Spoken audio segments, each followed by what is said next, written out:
Buenos and half a day. This hearing by the Committee on Innovation and Economic, Workforce, and Youth Development is called to order. It is now 1:05 p.m. For the record, and in accordance with 5 GCA Chapter 8, subsection 8107, public hearing notices were sent on Friday, June 30th, 2017, adhering to the 5 days notice, and a second public notice on Thursday, July 6, 2017, 48 hours prior. In addition, this hearing was noticed on the Legislature's website, www.guamlegislature.com. Written testimonies may be submitted by emailing Senator Bisco Lee at guamlegislature.org, or you may hand deliver to our office at 163 Chalan Santo Papa in Hagåtña. Joining us here this afternoon are, to my left, Senator Frank Blas Seguin Jr., to my right, Senator Will Castro, and to his immediate right, Senator Luis Muña. I'd like to thank my colleagues for joining us today. On the agenda are bills number 117-34, which is an act to amend subsection 3603 and add a new subsection 3610 and 3611 to Article 6, Chapter 3, Title 22 of the Guam Code Annotated, relative to amending the Guam Family Medical Leave Act to include job protective bereavement leave to Guam families. The sponsors of this bill are myself, Senator Bisco Lee, Senator Atta, Senator Castro, Senator Muña, Senator Nelson, Senator Chirlahi, Senator Torres. And bill number 118-34 COR, an act to amend sections 3602 and 3603 B1 of Article 6, Chapter 3, Title 22, Guam Code Annotated, relative to clarifying the employee threshold for coverage under the Guam Family Medical Leave Act, sponsored by Regine Bisco Lee. As a sponsor of these measures, I'd like to just begin with a few brief remarks. Before accepting a job, most of us will weigh what kinds of benefits it offers. For example, does it offer health insurance? What's the sick leave policy? Does the employer offer paid vacation days? One thing many of us won't consider, however, is if a place of employment allows time off in the case of the death of a family member. We may not think we need this time, but in the tragic event that a loved one passes away, it could become an urgent need. Without job-protected bereavement leave, employees may be forced to return to work days after the death of a family member or face repercussions. Employees shouldn't have to choose between keeping their jobs and mourning their family. A death in the family can cause significant strain on one's personal and professional life. Not only are many of those who've lost family deeply traumatized and in grief, but they must also deal with a number of logistical burdens, including making funeral arrangements, accommodating family, taking care of hospital bills, processing paperwork, or traveling off island. Personally, I remember the numerous responsibilities I had to take on when my grandfather passed away. At the time, I was the only member of my family on island and had to manage many of the logistics. Fortunately, I had a flexible work schedule that allowed me to handle these crucial details. Had I not, I would likely have had to choose between going to work and taking care of my family.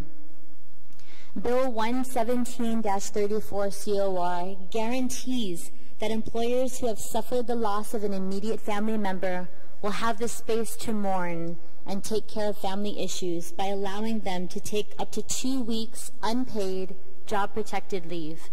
This bill gives Guam workers job protection in both public and private sector.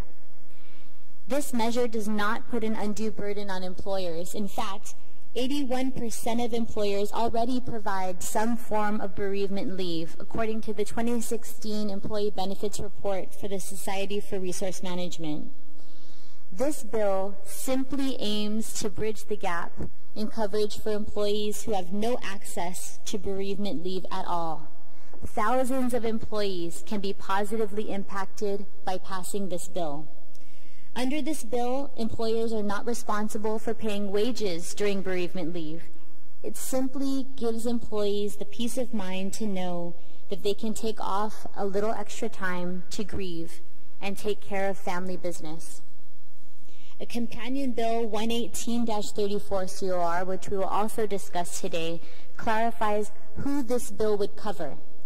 Businesses with fewer than 20 employees would be exempt from providing this unpaid job protective leave. This ensures that our small businesses would not be detrimentally affected while still covering 72% of Guam's workers. Bill 117-34 COR would put into law our island's strong values and traditions. Providing job protective leave for grieving families is good for business and for employees. It improves engagement, morale, and productivity. Our businesses and our people believe that strong families make a strong Guam. It's time that we update our laws to help support that. Once again, I'd like to thank my co-sponsors, and I look forward to my colleagues' support on these measures.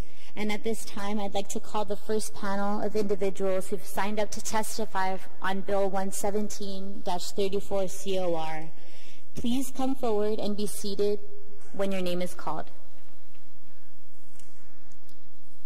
Darlene Garcia, Rita Cepeda, and Jay Sosa. Ms. Cepeda and Ms. Sosa are here in support. And Ms. Garcia, do we have a representative from the Department of Labor as well? Mr. Kanata, if you'd like to come forward and have a seat.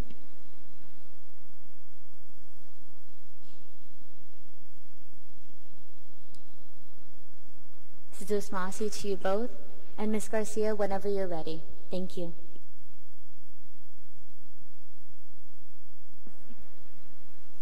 Good afternoon, Senators, and thank you for having me today.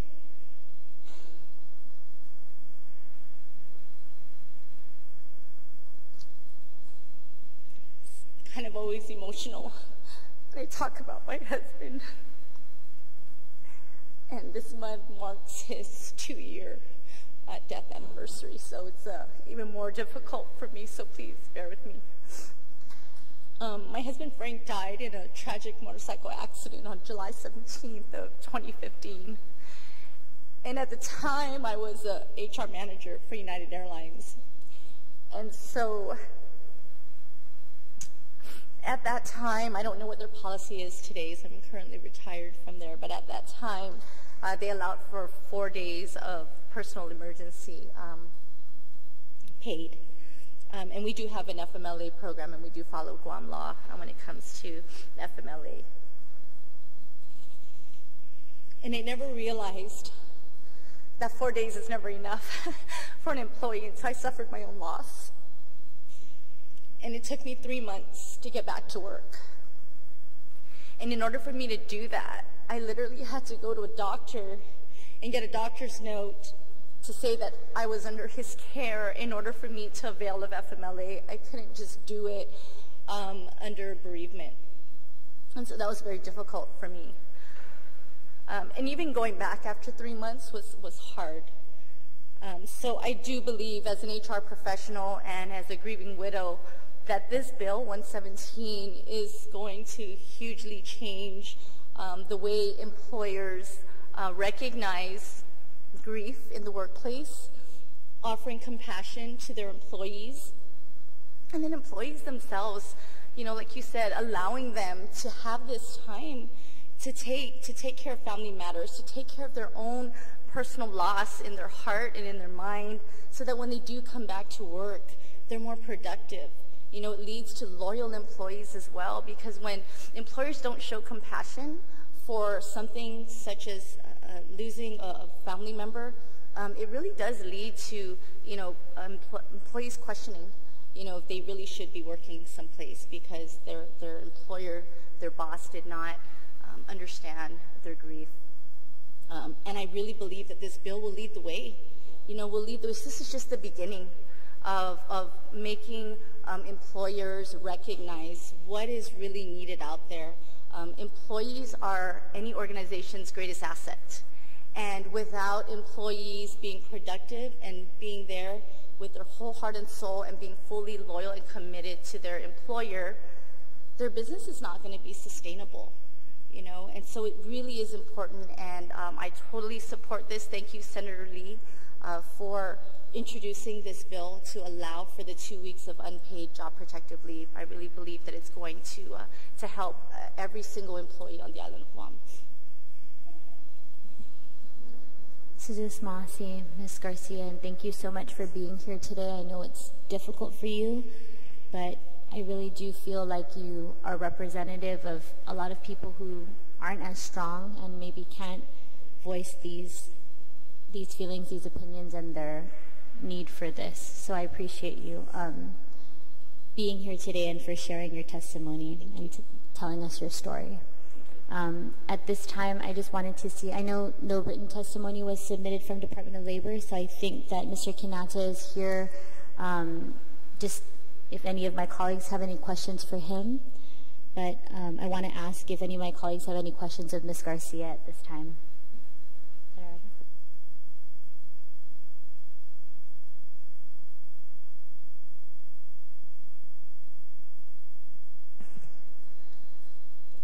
I don't have any questions for you, but I do want to offer my condolences for you. I don't think it gets any easier, even if time goes by. So I really thank you very much for your courage to come up and talk about it, as hard as it is.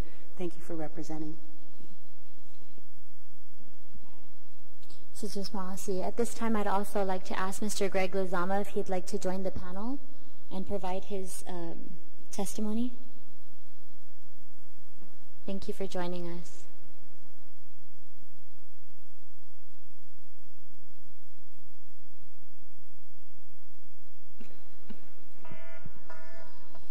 Turn that off.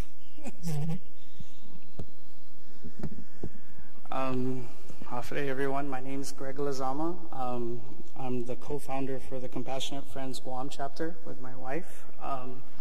We help and support families that had a child pass away.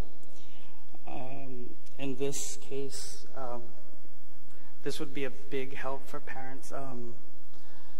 Going through the loss of a child is unlike any other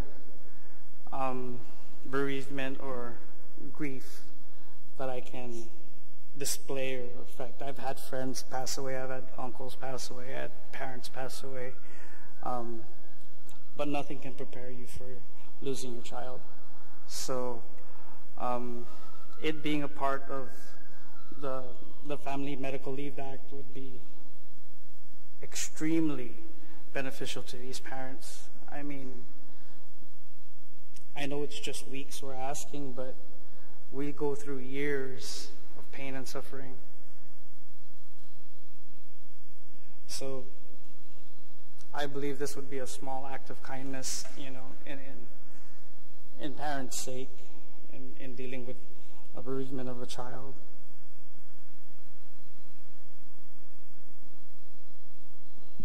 Thank you, Mr. Zama. I do have a few questions for the two of you, if you're able. Have you ever come across a situation where a grieving person was, maybe Ms. Garcia, this might apply to you a little bit more because of your HR background, but have you ever come across a situation where a grieving person was maybe afraid to take leave or extend their leave for fear of losing their job? Oh, absolutely. You know, again, being in HR, we've seen, or I've seen many employees that sometimes even come back to work before the 9-day rosaries are up because, number one, either they already used up their 4 days of bereavement and they have no other leave left, and so they come back to work and then just take off for the funeral or whatever. And so, yes, there's always that fear that they're going to lose their job if they don't come back in the amount of time that the employer offers. Thank you. And you alluded to this a little bit, Mr. Lozama, about kind of the time that it takes for certain people to get back on their feet. But from your experience, what would you say is kind of what it normally takes a person to deal with grief from the death of a family member? For the death of a family member, it depends on the relationship.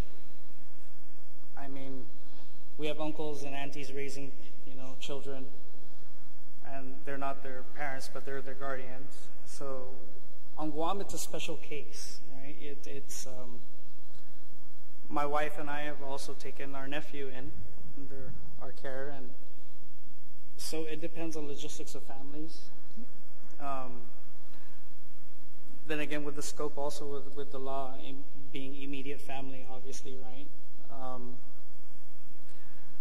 When it comes to employment, it's really, really difficult because most families live paycheck to paycheck. So you have to take this into consideration as well, right? So that's why most of them come back before the 9 days or before their time is allowed, because they need to take care of their responsibilities of paying bills, monthly expenses, etc. So, in California, my wife and I, she took probably about 2-year leave from work. I myself, I'm taking about a year off from work right now. I lost a very close friend of mine in business, so I'm just trying to rethink things through direction. It's not an easy case to handle or to deal with, but on my behalf, I'm speaking for parents who've lost a child, because it's extremely difficult. Thank you. This bill will grant an employee with 2 weeks unpaid leave. Do you think that this is enough time for a person to arrange a funeral and grieve? Do you think it should be more? I kind of concur with Greg that the loss of a loved one really does depend on the relationship with the person that died and the person that's grieving. However, 2 weeks, we all know this is Guam, right? We have 9-day rosaries for most people that are Catholics. And so just that small period of time,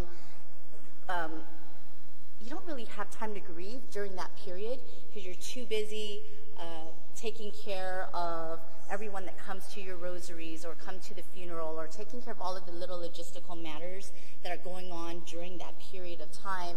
And the grieving process usually doesn't happen until everyone's gone back to their normal life and you're stuck there dealing with this loneliness of losing your loved one. But like I said earlier, this is the beginning. This leads the way to what could open up so many doors for employers themselves, right? This bill offers unpaid job protective leave. What you're doing is you're setting a stand, and you're setting an example that I hope that employers will follow, right? If you follow Facebook and what their bereavement policies are, right? Sheryl Sandberg, after she lost her husband, she is the COO of Facebook, and she realized from her own loss that it is important for employees to take that time off to grieve. So they've increased their bereavement policy to giving employees 20 days of paid leave, right? And your bill's not asking that. Your bill's asking, this is the law. But again, this will lead the way for employers to follow. So we, as employees, will have options. Can we take this unpaid leave? And if we can't, will our employer step up and allow me to take some unpaid time off? Paid time off.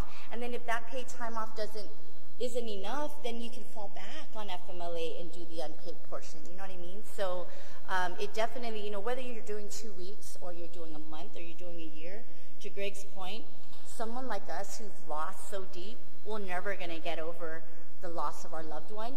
But having that time off to regroup, gather our thoughts, and grieve properly will then allow us to go back to work with sound mind and body so that we can be productive in the workforce. Thank you. Ms. Garcia, you also noted in your testimony and in your responses to some of the questions, you talked a little bit about having additional leave granted under the supervision of a doctor, and this bill doesn't require that. Can you talk a little bit about, that aspect of it and requiring a healthcare professional? Yeah, so I'm in HR, I know the FMLA leave policy, so I knew that bereavement wasn't covered under there. And I knew that in order to avail of FMLA, you had to have a doctor's certification. And so at the time, I didn't realize it, that I didn't have a medical condition, but I thought I did. I thought that I was having anxiety. I thought that I was having insomnia because I wasn't sleeping. I thought I was having heart problems because chest was always hurting. And so I went into a doctor because I didn't think that I was ready to come back to work, because I felt that not only was my heart broken, but I felt like my health was going downhill because of my grief. And so the doctor saw me and prescribed medication to help me sleep, and then referred me to a psychologist, and the psychologist was the one who signed the FMLA paperwork and said she's under my care and she is not fit to return to work because her mind is not, all there. So that's, but not everybody knows that, Senator Lee. Not everyone knows that you can avail of FMLA. A lot of employers don't even share that with their employees, and sometimes people have to go look for these things online, so I was fortunate enough that being an HR professional, I knew this, but not everybody does. Right. I think there's two concerns that kind of rise to the top of my mind hearing you say that, is that one, not everybody is aware of the steps that you have to take, and because of your background, you're familiar and you knew what you had to do. And two, not everybody has health insurance, so they might not be able to afford to go to a doctor to tell them. I mean, in the midst of all their grief and their heartbreak, losing a spouse or, God forbid, a child or immediate family member, that should be the very last thing that you have to think about. And so I'm really glad that we were able to get initial support for this bill with all of our co-sponsors, but we really hope that our colleagues will also step up and see the value in this. Absolutely. And the need. In addition to that, I was kind of just doing some reading over the weekend, and a healthcare professional sent me some information from the former U.S. Surgeon General, and they were just talking about the stigma surrounding mental health treatment. And so many people, in addition to not being able to afford it, there's also this stigma in seeking care and to say that they're not okay. Right. So, yeah, if you could just maybe speak to that. Yeah, that is so true. I myself hesitated to go see a psychologist because I didn't think I was crazy. I knew I was brokenhearted, and I knew that I was very scared about how to move through life without my husband. But I knew I needed to do that in order to get additional time off from work. That's the only reason why I did it. I'm one of those people that said, I don't need a shrink. I don't need someone to tell me that, I need help because I'm not crazy. And yeah, that's a big stigma out there. So there are going to be a lot of employees that will not go to a psychologist or a psychiatrist to take care of whatever issues that they're going through in their life, most especially the loss of a loved one. Because again, we're not crazy people. We're just grieving, and we have a broken heart, and we just need some time to be able to take care of that. Thank you so much. In addition to your testimony today, we also will be receiving testimony from the Archdiocese of Agana in support of this bill. We also received written testimony from Danielle Bell, and I'll just take a minute to read her testimony, and then I believe Senator Castro has written testimony as well that he'd like to share. This is from Danielle Bell, and it was received on June 8th. She says, "My name is Danielle Bell. I am the widow of Eric Bell, who was hit and killed June 2nd, 2016, while riding his bicycle. I'm in full support of this bill. I personally struggled to try to function, but the shock and devastation of his death paralyzed me. The mind and body shut down to preserve itself. Thank you for putting this bill out there." And then she signs it on behalf of herself and her family. So I think that something that you've gone through, and something that Ms. Bell's gone through, and Mr. Lizama, there are countless others out there. So I appreciate you taking the time to share your thoughts and share your story on behalf of all those people that aren't able to be here today. Senator Castro. Thank you, Madam Chair. The following written submission is from Attorney John Richard Badazzo-Bell. Dear Senator, thank you for addressing the issue of job-protected bereavement leave.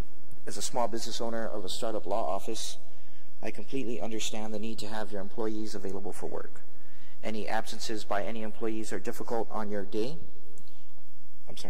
on our day-to-day operations in light of due dates and deadlines which must be met. I emphasize to my employees the importance of advanced planning for leave requests. Having said that, employees are almost never in a position to plan for the death of a loved one, and so they are generally unable to plan such leave. The leave you promise is unpaid, only applies to companies with 25 or more employees, and is limited to just 2 weeks within 60 days from the time the employee discovered the need for leave. I think these terms are quite reasonable and achieve a fair balance between the need for employee to grieve and the need for the employer to operate their business. Again, Madam Chair, that was respectfully submitted by Attorney John Richard Badazzo-Bell.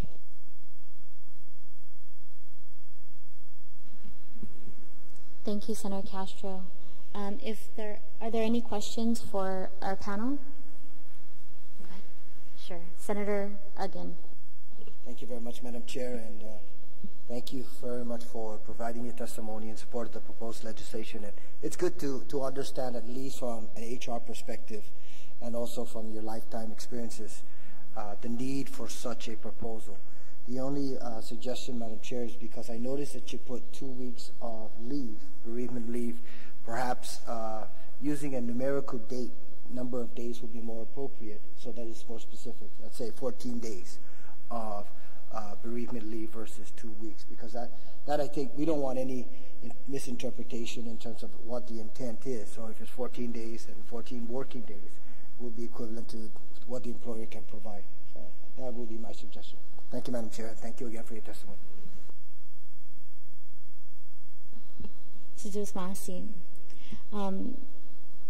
If you'd like to remain seated for the next half of the bill, it's a companion piece of legislation, but if not, then you're free to leave.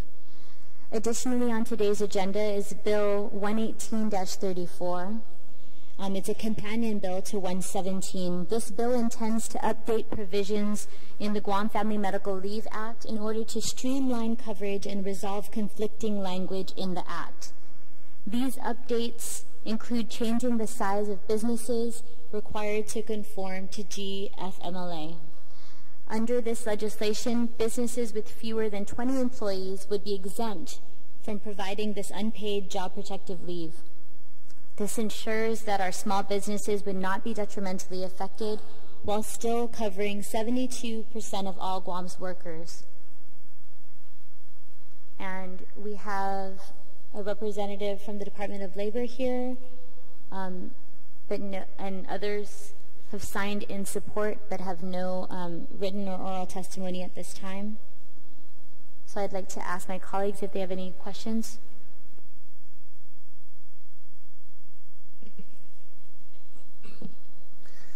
Madam Chair, I wasn't initially anticipating to offer commentary on your both bills, but I want to thank, Ms. Garcia and yourself, Brother Greg, for sharing your experiences and your heartfelt sentiments. I mean, this is the beauty afforded, one has to assume through the public hearing process, because both of your testimonies, evoked so much emotion, Greg. Again, to the chair, this is a fantastic bill. I think the message has to be clear that everyone who chooses to make this island their home has to acknowledge and pay tribute to our Mariana's way of life as a compassionate people, as a people whose resilience is admired by many other jurisdictions. But that's because we're considerate, we protect one another, we uplift each other, we provide for each other. These are not things you ask of one another. That's how we do. And so your bill, Madam Chair, I think underscores the need for us to acknowledge that as a growing society, as a melting pot. I just want to, state for the record, I know this is commentary we usually hold for the floor, Greg, but, as a small business owner and manager and a humanitarian helping our community rebuild their lives, you know, this is a rhetorical question, but 4 days of personal emergency leave, 4 days to do what in a life-changing experience is not enough. And so, you know, we come from a culture that heralds and embraces this traditional practice. And so I thank you for that. It really, I mean, it's easy to look at things black and white, you know, and this just really provides the proper context. So I just wanted to enter that into the record in reaction to the testimonies that have been submitted, Madam Chair. Thank you, Senator Castro, very much. The committee also extends our deepest and maasi to you, Mr. Lizama and Ms. Garcia, and all the members of the Compassionate Friends group. It's such a difficult position that we find ourselves in when we're dealing with these kinds of losses, and it seems impossible that you can't, even just breathing in and out is so difficult every morning, but we appreciate you endeavoring to do that, and we need you in our community. We need those voices in our community to stand up and also be strong for others who are going through these very difficult times. So again, we thank you so much for your support. We thank the Department of Labor for being here, just to be able to answer any questions. You're good? Okay. And at this time, we'd just like to say Sujus Maasi, Todos Hamzu, Put Ifanatan Midzu Pagu. The Committee on Innovation and Economic, Workforce, and Youth Development has duly heard Bills 117-34 COR and Bill number 118-34 COR. The hearing is now adjourned at 1:36 p.m. Yes. Committee reports. We'll have 10 more days to receive written testimony for this bill, and again, those can be sent to Senator Bisco Lee at guamlegislature.org or hand-delivered to our office at 163 Chalan Santo Papa in Hagåtña. Sujus Maasi.